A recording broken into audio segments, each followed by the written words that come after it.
But, Cat and Anthony Edwards, if you remember, they both went first overall. Ja went behind Zion Williamson at number 2, but Zion didn't play a single game this season due to foot injuries. Threw down a few of these highlight reel dunks, though, pregame and in practice, if you remember. His Pelicans were eliminated last night by the Suns. Today, he was asked if he was actually healthy enough to have returned in the postseason. From a physical standpoint, I definitely could have played, but me and my team in the front office and the team, we decided that longevity was better than trying to rush back.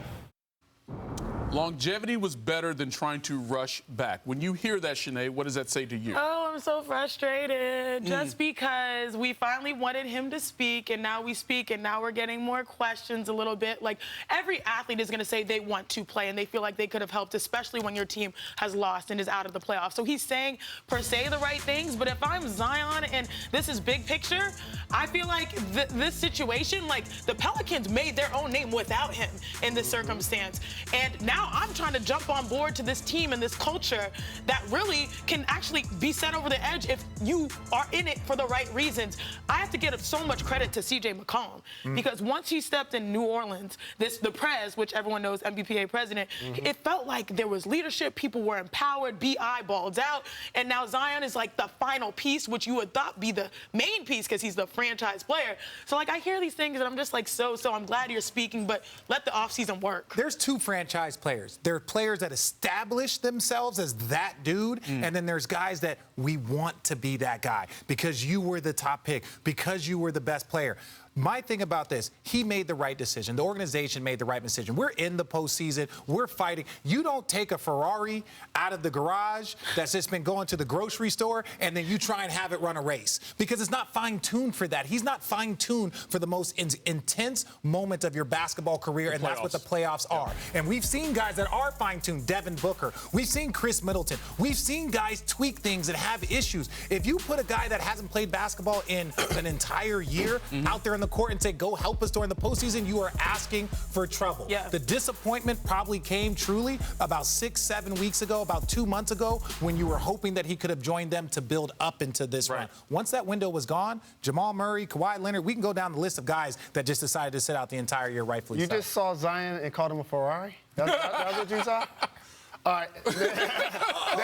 Like that bubble Ferrari. The bubble Ferrari. What's that called? I don't know what it is. So, the little SUV joint. So they definitely did the right thing. And Shanae hit on something that I want to talk about. Now Zion has to join a situation that was successful without him. And he played 68 games last season. 27 points, 60% from the floor. So now he sees Ingram improve. He sees them add CJ. The rookies play really well in the playoffs. And they're not begging him to come back. And so now when you have a coach like Willie Green who started really poor with the squad, and then he now leads them to the play-in and then to the playoffs, Zion is like, I could get a max deal and join them? I need in. And here's the other thing that they did that was smart. He's going to have to use this offseason and get in his best shape possible. He's a professional athlete. It's okay for us to speak on this. Luka, when he changed his body, Draymond, when he changed his body, Jokic, Embiid. It happens. Giannis even. It happens. And imagine, he's dominant right now. Yes. When he decides to do that, it's going to be like it's not a sustainable dominance. It's not a sustainable dominance, and that's the real big issue. Correct. Right? You can't depend on him. If he can only play that amount of games, like, you need 70 games from and the that guy. goes to get in better shape. But check out a potential starting lineup for this squad next season. A team that just lost to the Suns in 6 games, but now you add Zion to that mix. What could that potential be for them? But let's get a little more insight into Zion Williamson, because in addition to talking about whether he could have played in the playoffs, he was talking about that extension. Adrian Wojnarowski, our NBA senior insider, joins us now here. Woj, he said he couldn't wait to sign that extension fast enough if and when the team delivers it to him. From what you've been told and people you've spoken to, what insight can you give us?